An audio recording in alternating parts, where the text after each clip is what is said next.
Jim Hemphill, and it's my great pleasure to introduce the filmmakers. We have director Janus Metz.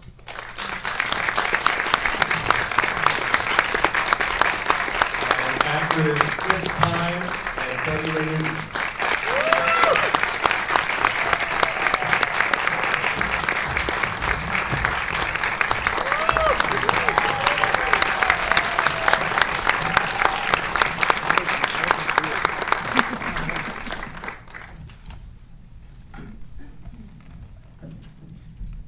So this was my second time seeing the movie, and watching it again, it really made me appreciate the complexity and difficulty of what all of you were doing, because it reads completely differently the second time. And yet, there's no false moments, you're not cheating anything. And I guess my first question is, what are the challenges in approaching a movie, both from a directing perspective and in terms of the acting, where the lead characters are hiding something from both each other and the audience from beginning to end? Let's start with you, yes. I think it's, and thank you for talking about second view, because I think, when you're doing a spy movie like this one, that's the greatest challenge you're facing. How much do you give away at what point, from a plot perspective, and certainly also from the perspective of performance. And I think it's one of the things that were really exciting for me to be faced with, and for the collaboration we had also. How do you hide the truth, and how do you lie without being such a great lie that no one can see that there's more to it than, so the duplicity and the complexity and the layering of that story was certainly one of the main, fun points and challenges of doing it. I would say, from an acting perspective, that was really interesting to see how you guys dealt with that too. So. I feel like it was really organic to the character, actually, the scene that she had to conceal it, the information. There was no other alternative. So it was very performance-led, really. But then, of course, as a filmmaker, that's not my man. But for me, it was really straightforward. She's just not going to reveal what she knows. He'll get killed, probably.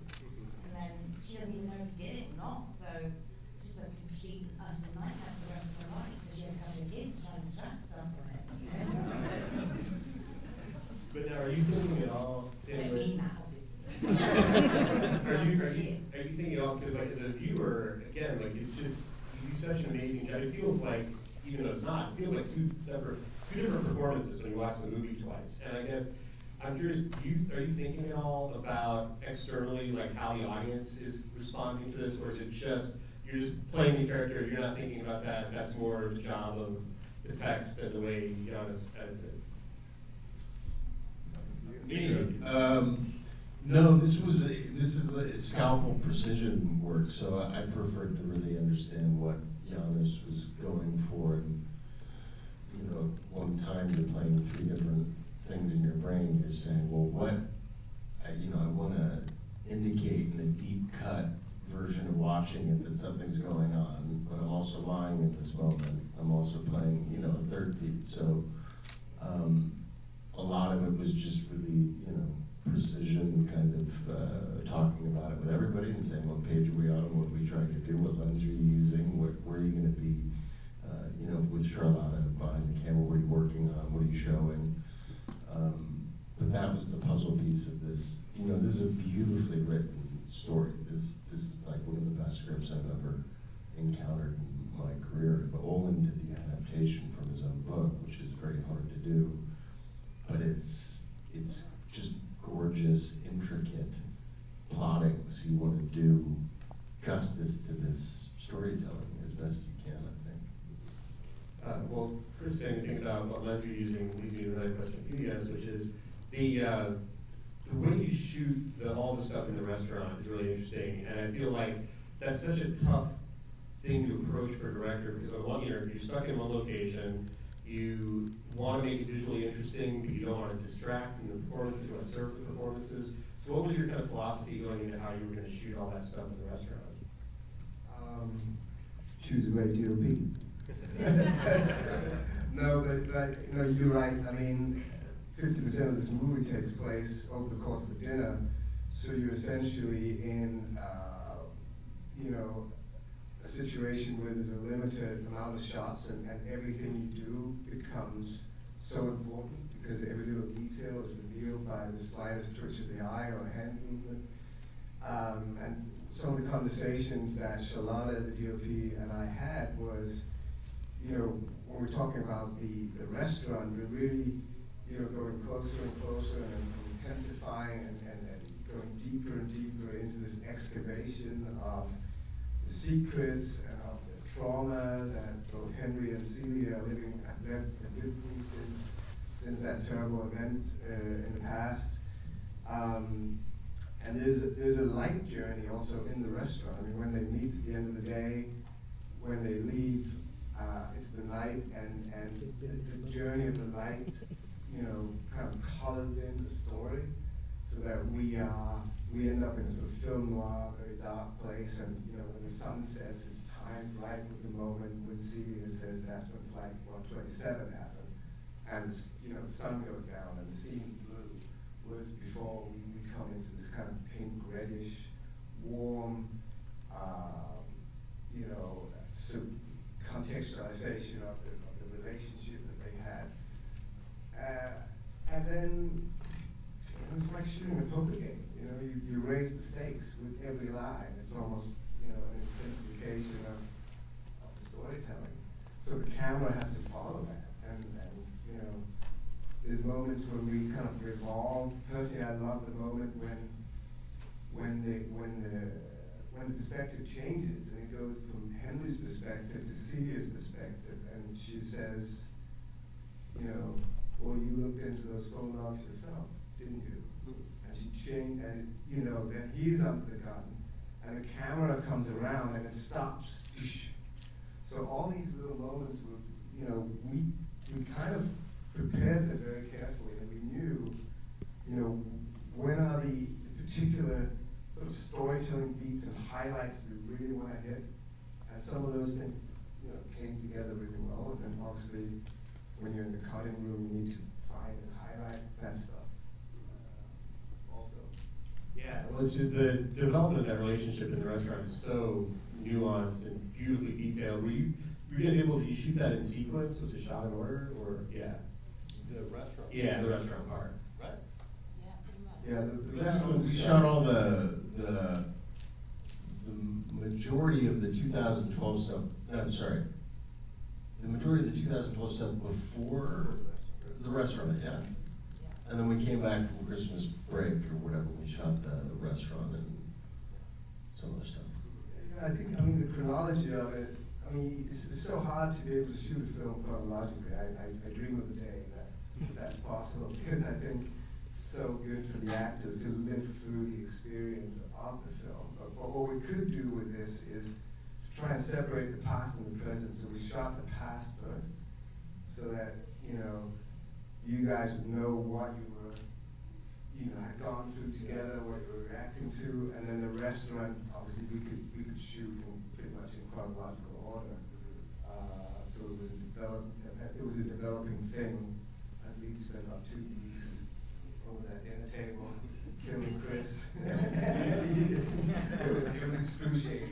That was a challenge. Died for days. Well, another thing that makes the movie work really well is the two of you are so convincing as characters with a past together. You feel there's so much chemistry. It really does feel like you deeply love each other, which makes the finale so heartbreaking. And I'm curious, you know, is that kind of chemistry, I mean, some of it just luck, or what do the two of you do to prepare? What kind of conversations do you have? I have to tell a story. Okay. I don't think you know this, so it's really sweet. So when Janus and I first met and chatted, we immediately bonded. I think it's this European flavour, you know. I really just like same movies and sensibilities, and we were talking about Chris. And I was obviously a bit sort of shy and nervous about meeting him, Steve Anderson, you know, known about him for years, and admired his work and so on. And we were sort of thinking, what can we do? It was COVID, shut down. We weren't going to like hang out and stuff because we couldn't. So what could we do? And I think, what could we do together to prepare prepare. And you don't remember this, we were going to dance. I said I'd love to dance with you. You don't remember this. You don't know this. No, I remember we were going to tell you. No, because we thought it would be really beautiful for the characters, well, for us, as I would have loved to learn to dance together, something, anything. And we wanted, we thought it would be a beautiful idea. And then it never materialised because of COVID. But funnily enough, what's so gorgeous is that on the duration of the movie, and I got to know Chris, and he's a really just, look at him, he's such a sort of interesting person. I really do, like fascinating, honestly fascinating. You just don't know what you're going to get. Every day it's like, really? And honestly, pencils, like literally this guy.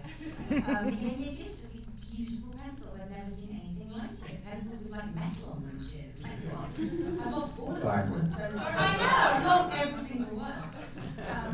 But it would have been beautiful because as the film progressed, I discovered that Chris was learning ballet. And it was just like, wow, we really have a kind of freaky connection because I love dance and I thought it would have been a lovely way for these two characters. Genuinely, it would have been a beautiful way to create chemistry for the characters because how can you truly discover two people enough to play those roles? I mean, all power to, we really nailed it. And I think I do, yeah.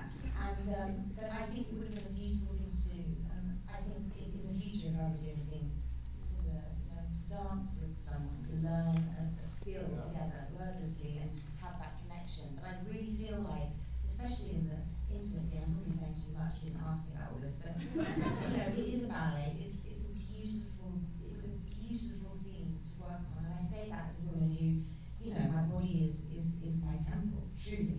And I honour it in that way. And we had an intimacy coordinator. It's the first time I've worked with someone. It's the first time I've done a scene like this. I've never seen like this before. And we had everything structured. Janus was there, Charlotte was there.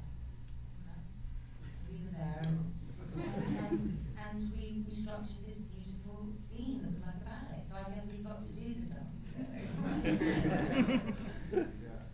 Yeah, well, I mean, that is another thing. The intimacy in the movie is really, really effective. And I'm curious, like Chris, from your point of view as an actor, doing a scene like that, what do you look for from your director and your fellow actor as far as like creating an environment where you can deliver what you need to deliver in a scene like that that's very uncomfortable in a lot of ways, and do it. What do you look for to give you like a comfortable environment? Well, you ask as if I've like done thousands of these scenes, but my work in Chatsworth speaks for itself. But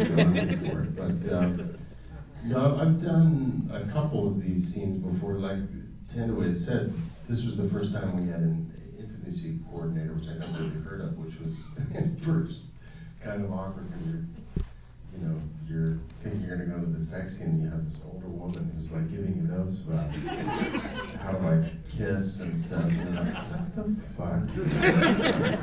It's someone in your bedroom giving you notes. It's very awkward. It turned out to be really, as Thandiwe said, like she was a lovely woman, and it offloads the responsibility of everything is agreed. There's not one improv, nothing. Every move of the hand, what the camera's doing. And really, honestly, though, Thandiwe and I talked about this. It's like I read the script, I didn't even think about the sex scene so much. It was so crucial for the story. And then about a couple days beforehand, she and I looked at one another like, oh, fuck. We're really gonna have to get naked for this thing. And at the end of 12 hours in, it's like, you're just sitting there. It's really couldn't be less sexy, It was a real event as well, really, the scene. And when we finished it, I gave everyone a gift who did the part of the scene. It's this company in England called Edible Anus, and they're chocolates. And you get these 3-packs. So there's the milk chocolate, the dark chocolate, and the white chocolate. I was the white chocolate. Only the special people who've been part of the scene. And you don't want to be called Janus. Little Jane. took that personally, by the way. No, but I mean, those were some of the most fun days we had on set doing that scene. We always had fun. And I Even think- when he was dying, we were having But It was the crazy. whole sort of collaboration with an intimacy coordinator, which is now Such a becoming privilege. standard in the business, I think just allowed us to reach further. And like, it was awkward in the beginning. Not so much to me, I guess, because I had conversations with her before going into it, but the fact that there was You did. suddenly, Well, you were like, this is what we're going to do. yes, This is we're gonna do, we have to make sure that this is happening. No, but it's like, you know, honestly, it's like having a stunt coordinator, just for different reasons. I mean, and you know, I think everyone feels that now we're in a safe space. And Also, and really credit due to Charlotte, you know, this is the first experience I've ever had. Charlotte, our DP, came in to the rehearsal space a lot. So, first of all, to have a rehearsal in film is, you know, it's one in a million. But then to have the DP there talking with Janus and watching us work and getting the emotion of the scene and seeing exactly what lenses would work for, you know, what particular emotional points that she was trying, and Janus was trying to make. She was very, very,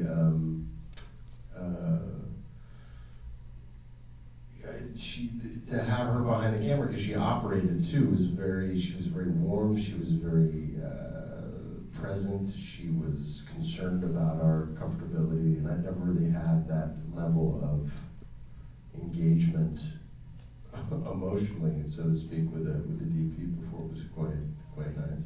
When you said warm, it reminded me, when we were doing the scene, obviously we're on the bed, and we would all sort of get on the bed at one point, just chatting, you know.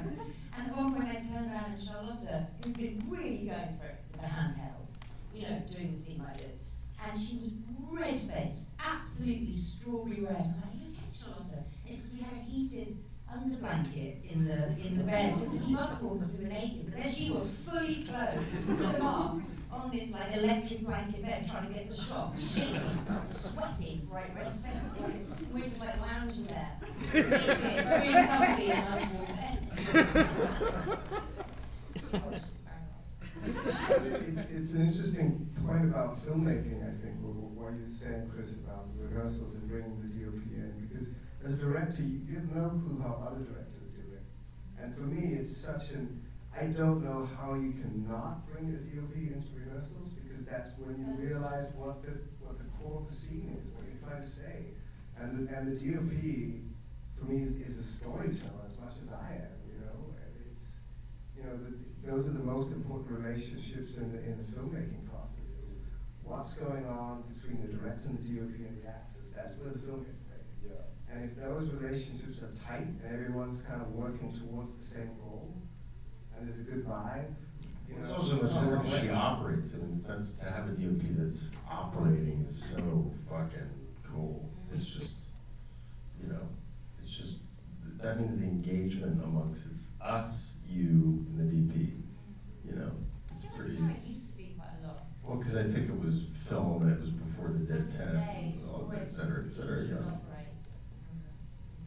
Well, I'm curious to hear more about the rehearsal process, because, you know, as you say, Chris, that's, you know, a luxury nowadays to have any kind of rehearsal. Like, most of the time when I talk to filmmakers, it's like, sometimes the actors are meeting each other on the first day of the shoot. How long was the rehearsal process, and what did it consist of? How did you all work together during that period? Well, for me, it's very important, and I've done that on everything that I've ever worked on, to bring in the actors, if they have time and are willing, very early in the process, to just kind of feel out where are we with the script, the story, you know, how do we think about this, you know, what's the line actually mean when it's spoken, and can we make sense of it together? How can we, you know, interrogate and explore the story to try and reach further and go deeper? And, you know, so we even brought the writer Olin into this, you know, so we were actively, you know, with all respect to Olin's beautiful script, which I think, you know, the backbone and the integrity of that's what brought us all together. As Chris said, it was a beautiful script. But we did rewrite almost every scene as a collaborative process of going through the Sometimes, thread a of few the story. times, the same scene would go through filters over time. We'd sort of have a look at it and then a few weeks later look at it again. And we really combed through. It was a very open process too. I felt like it started a good month before we were shooting. You and I were speaking on Yeah. Zoom. A lot of Zoom conversations. And we were talking, from LA. We didn't even meet until we were talking on Zoom before we even physically met. Preparing and rehearsing and so on. It was great. It was very thorough. Unusual. As you said. And, yes, I think of you mostly as a documentary filmmaker, and I'm curious how that background, does that inform your approach when you're doing a fiction film? That's why I do rehearsals. I don't know what the fuck I'm doing, so I need you guys to tell me. No, but I don't know. I mean, for me, there isn't a ton of difference, honestly, between, obviously going out into the real world and shooting something that's unfolding before you is different from kind of creating that life from script and on a sound stage or on a location with actors, but it's all about creating life and a sense of something real, something that breathes in front of the camera. And so I see myself more as an observer of the performances and someone who can maybe push a little bit and try and create some sort of parameters and put some markers down that we're kind of trying to hit and trying to avoid. But I'm very driven by what's going on with the way that Chris and Thandiwe would come in and meet Henry and Celia. And I think that's kind of where the truth of my filmmaking unfolds. And maybe I bring a certain sense of attention to detail and research, and I like things I don't like if I don't understand how something would actually be like in reality, then I feel like I'm flailing a little bit. Like we've also brought in a real ex-CIA agent to consult on the project, from everything to how's an agent look? What are the code of ethics? And would that be real? Or for that to be real, that would have to happen. And even to the production design, what does it look like inside a CIA office? I guess that kind of stuff makes me feel secure and makes me feel like what we're trying to do has a certain, relevance to the real world. But, I don't know, I'm curious, do you feel that there's a certain documentary thing going on? Yeah, the reason why we were so fortunate to land on Janus is, for my taste, is because he was a documentary filmmaker. He's married to an anthropologist, sociologist. Armadillo, if you haven't seen it, is incredible. And I remember our first meeting, he didn't talk much, which I love. He listened a lot. And that immediately, for me, keyed me into, how this guy probably operates and what he's curious about. So your description of yourself as an observer is exactly, that last 5 minutes, I can't remember if Foman's had the balls to, he is up in our faces, man. I often think, I haven't seen it, maybe Lost Daughter, Maggie was doing a lot of close-ups, which I'm, as an actor, so grateful for. Oftentimes I think the tableaus get used more than what this big screen is so great for, is getting in and looking and feeling all that nuance. And that last 5 minutes is just, I've seen it a couple times now. I'm like holding my breath because he's observing all the little twitches and everything. And we are so fortunate for something that lives or dies by the granularity of it, just the little itty bitty things that we had that background with our director. I don't think it would have been nearly as complex and interesting and ballsy if it weren't for that. Yeah, well, it lives or dies on the granularity, but it also lives or dies on the two of you. I mean, again, the fact that 50% or more of this movie takes place just in that restaurant, it's just the two of you. I mean, this is a movie where basically, you know, if you have the right actors, the movie's gonna work, and if you don't, it's gonna be terrible. And I'm curious, Thandiwe and Chris, did you, was that part of the appeal to you? Were you nervous at all, knowing that, in a way, like, more of the movie is riding on you, I think, in this case, than there would be a lot of other films? I was pretty scared, actually, to be honest. Just because it was something I'd never done before, and different accent, and honestly getting the opportunity to play a character from start to finish that you're actually following a lead role. And I don't say that with any kind of, I've had a wonderful career, don't get me wrong, but the opportunities I've had to play a lead, to carry you through a story, have been few and far between. And I think that's partly to do with I'm a mum, and I don't have the same time to go out and hustle and really like drive my career forward in a way. And I used to have that kind of ambition.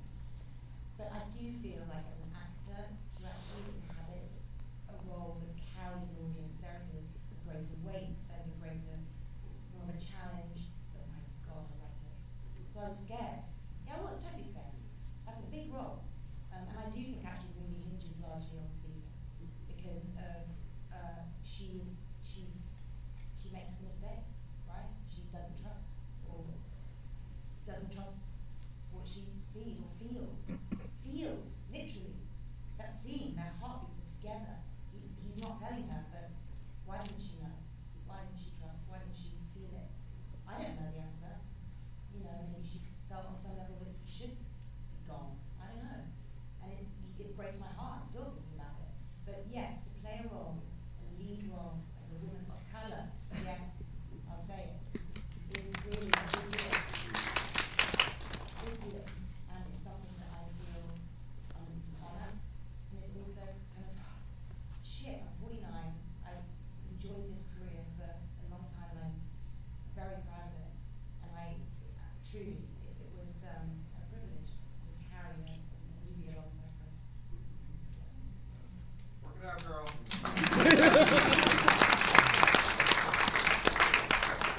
And Chris, what was your feeling going into this? I mean, were you, again, scared, excited, both? I was so excited.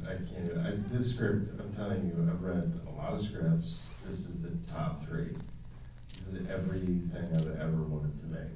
Like intelligent, John le Carré, cobblestone, turtleneck, Fair, Robert Redford, David Condor. I mean, sign me up. I do this all day long. So, no, I was abso-fucking-lutely ecstatic. It taken so long to get it made, and there were so many ups and downs, and so many times when it looked like it was going to fall apart. And then we landed with Thandiwe and Jonathan Pryce and Lawrence Fishburne, and also, this should be said too, we had a tremendous supporting cast. This movie does not work if that mosaic is not tight. Some of these actors came in and did yeoman's work, a beat here, 3 lines, a scene, and killed it. I mean, just killed it. Everybody in that CIA office, I buy everything that's going on. It brought, not one of them are American, I think one of them, these fucking Brits, man. But it goes to show you, like, those are unbelievable actors. And it's harder work a lot of times because you have to think, you're coming in for your scene, you want to knock it out of the park, and there's a tendency sometimes to make the scene into something that it's not because it's your only scene or whatever. So to have the sense of story, to know how your part fits in, it's tremendous work, and I really want to commend them and thank them for their work in this. It's really stunning. I love it. I mean, I forget the gentleman who plays Trouble, but God, just delicious stuff, man. I mean, just delicious. It's just so good. So good. I'm just so proud of everybody. So, to answer your question, yeah, it's a challenge and all that, but I was up for it, I was ready for it, I wanted it bad, big bad. The woman who actually played my source, who took me to see the guy and all that, she didn't have an agent. That was her first acting gig. And literally, our on casting film. director was wonderful. You know, Janus wanted it to be authentic, so if it's a Serbian-speaking role, let's, try and find people that, so the Russian characters. And she was wonderful, of course. I mean, I was gobsmacked she didn't have an agent. And me and Chris actually sort of went on a bit of a, come on, let's get it. And we're still out there trying to do it. And as Chris said, I would be terrified. I'd screw it up without a doubt if I had one shot at the scene. Well, I know there's another movie coming here, so I've got to wrap things up. But I've been a fan of both of yours for a long time, and I think this is the best performance for each of you you've ever given. And I think you're brilliantly directed. So thank you for coming out and talking to us, for showing us all the movie on the big screen. Also, I just want to shout out American Cinematheque. This is my home theater. To be able to show my film in the same theater where I saw Chinatown projected. I mean, this is the bee's fucking knees. So it's an absolute pleasure. Los Feliz represent. Thanks for coming out.